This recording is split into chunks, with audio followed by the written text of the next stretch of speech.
Hi, I'm Julie Duell and you're watching Spotlight on Sparks. Thank you so much for joining us. I wanted to introduce our first guest today, and it's Chief Chris Crawforth from our Sparks Police Department. At a recent council meeting, council approved a contract with Axon Enterprises. Can you tell us what that was about?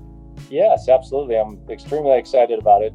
Axon is the company that we currently use for several services, most of which people know about is our body-worn cameras. We also have cameras in our patrol vehicles, and the interview rooms our detectives use for recording interviews with subjects from different investigations.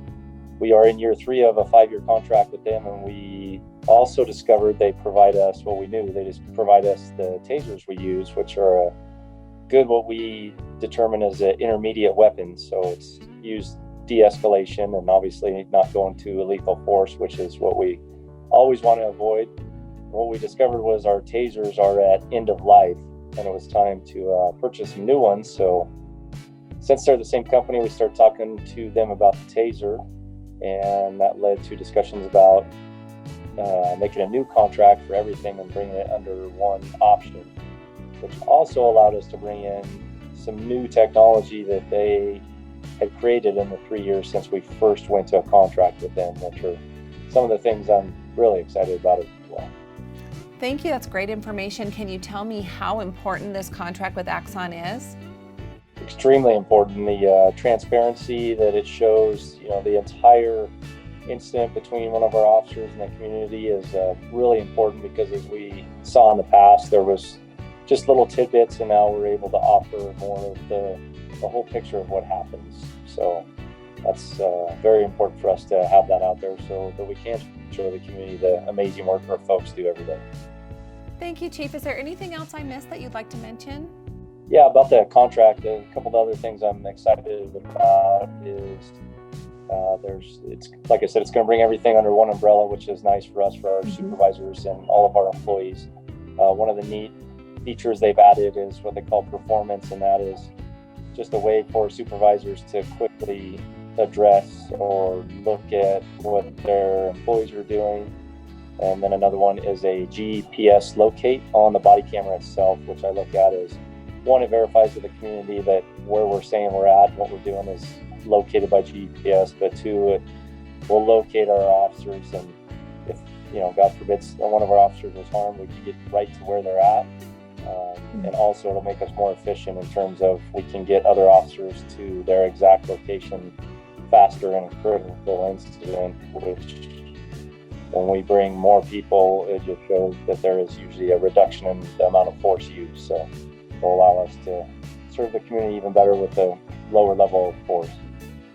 My next guest is Dr. Krishna Paguila from the University of Nevada, Reno. And you're here to talk to us about a project with Wastewater, but welcome to the show.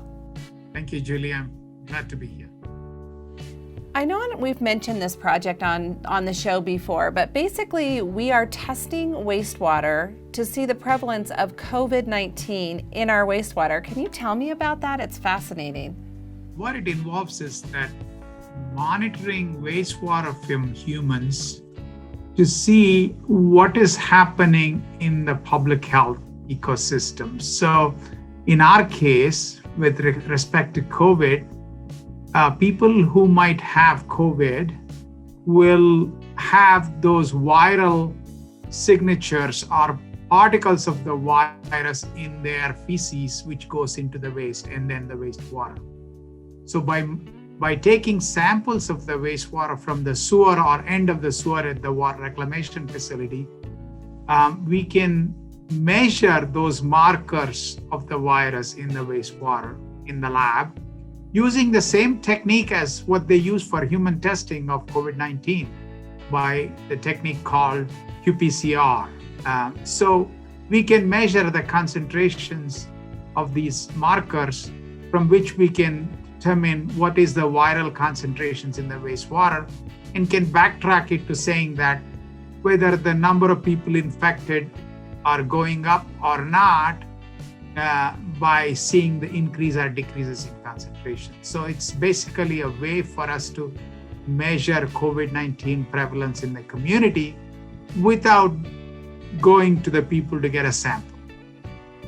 At our council meeting, you shared some fascinating slides, and it really just kind of showed back from October until December, really kind of those numbers and going up and down. Do you want to share some of those slides and explain what that's all about? For example, what we've been doing is here in the area, in the region, in the Truckee Meadows region, is we've been taking influent samples at the Truckee Meadows Water Reclamation Facility, which basically gives a snapshot of the whole community that is discharged into the Truckee Meadows Water Reclamation. And we measure the viral marker concentrations on a daily, every other day basis. And since October, we've been seeing a steady increase in the concentrations of the virus in the wastewater, or the viral marker in the wastewater.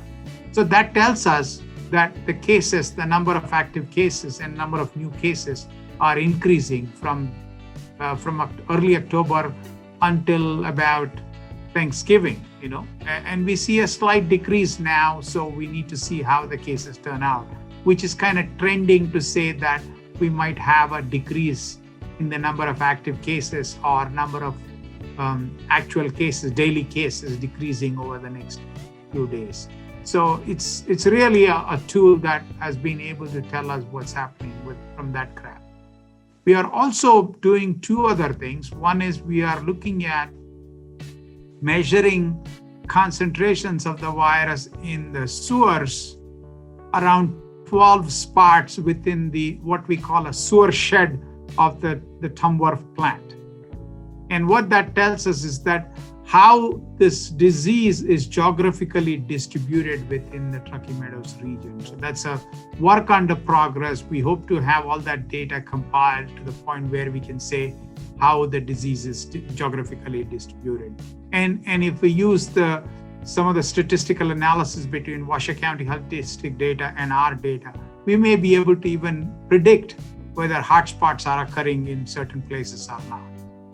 And lastly, we've been also monitoring what is happening to these viral markers as they go through the Tumworth facility. And by measuring the influent concentration at intermediate points in the plant, all the way to the final product, which goes to the Truckee River. And we found that after the second step in the treatment plant, out of the 5 or 6 steps we have in the treatment plant, we don't see the viral marker anymore. That means the treatment plant is doing a fantastic job of removing any viral fragments, which might really something that people want to know what is happening to the virus. Are our waters safe? And I can unequivocally say that's what we've been finding. And it confirms what other people around the nation, around the world have found, that wastewater treatment plants completely remove any traces of the virus that is coming into the plant. Did I miss anything that you'd like to share about this project and the importance of it?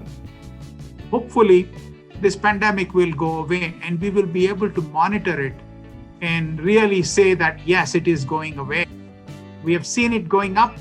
We'll probably see it going down as well, that the concentrations will come down. Where we are unable to detect, then we can say, yes, we don't have any viral signatures in the community, means there are so few cases that the concentrations are not detectable, and therefore we have it under control.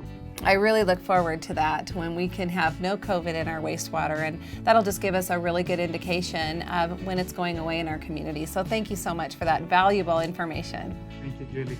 And my next guest is Casey Mentzer from our Truckee Meadows Water Reclamation Facility. Welcome, Casey.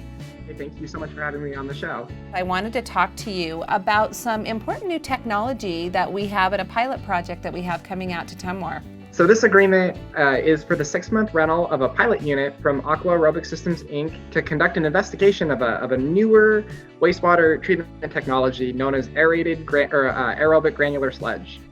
Why is this technology so important to us here at the City of Sparks and to Tumworth for both the cities of Reno and Sparks? The reason why it's so important that we bring the technology here, even though it's at other wastewater treatment plants throughout the United States and Europe, is that every wastewater plant is a little bit different. Every community is a little bit different. They have different industries and different characteristics of wastewater. So that's why we thought that it was vital that we bring the pilot unit on site, because then we can see what it does with the wastewater from our communities and to make sure that we can still carry out the really high level of wastewater treatment that we are and produce the highest quality of effluent we can. And can you tell me the cost of this project? The total cost for the pilot project is $165,000, with the City of Sparks' portion being $51,760.50. And that's to have this unit on site for 6 months, and it comes with 2 different reactors, which is really important for us because we can, I think, acquire the most rigorous data in that way, because we can leave one reactor as a control group, and then use the other reactor to carry out different experiments on, and gain real good understandings of the relationships that we're looking for. And council also approved a consulting agreement. What was that one about? This project, the City Council just approved a consulting agreement between the City of Reno, the City of Sparks, and Brown and Caldwell engineers for the design of improvements to our existing dewatering process. So what this project entails is the addition of a 3rd centrifuge for us. Currently we have 2 large centrifuges that process about 200 gallons per minute of wastewater biosolids. And this is going to add a 3rd additional centrifuge, some additional chemical storage, and some of the other related equipment. Can you tell us a little bit about the dewatering facility at Tumwater? So this technology, it really focuses on process intensification. So essentially, it's a biological reactor that is designed in such a way that it fosters the growth of a wide diversity of microorganisms into very dense granules. Now, I won't get into the specifics, but the density of these granules and the fact that they harbor so many varied organisms enables the removal of organic pollutants and key nutrients such as phosphorus and nitrogen that would be detrimental if they were released into the Truckee River. Now, we currently carry out treatment to remove these pollutants, but it's actually spread across 4 different separate processes. Now, what this technology can do is it can potentially do all of that in a single reactor with less chemical addition, a smaller footprint, and more process resiliency. So it's a really exciting, novel technology that we're hoping to examine a bit further. And what was the total cost of that agreement? So the dewatering project, the scope of that is $584,698, with the City of Sparks' share being $183,419.76. And that includes the design of the system and the additional support facilities needed, as well as the procurement of some of the larger pieces of equipment that have the longest lead time. So in this case, that would be the additional centrifuge and biosolids pump. Is there anything else I forgot to ask that you'd like to mention about these contracts? We're always striving, I think, to find the best ways to do things and evaluate new technologies like this. That way we can produce the highest quality of effluent with the most, I think, cost-effective measures in mind. Thank you, Casey. I really am so interested in the technology of this, and it really ties in to Dr. Paguila and how we're using that wastewater to detect COVID in our wastewater. What would you like to say about kind of Tumwater in general and this project? I think that Dr. Paguila's research, as well as these 2 other projects that we have going on at the treatment plant, they really reflect the work that all Tumwater staff is doing, I think, to look for better and more efficient ways to both operate the treatment plant and benefit the community at large. We're always working hard to optimize the process and also explore the latest advances in the wastewater industry and help out with our university partner with their ongoing research. I'd like to thank all of my guests today, and thank you for watching Spotlight on Sparks.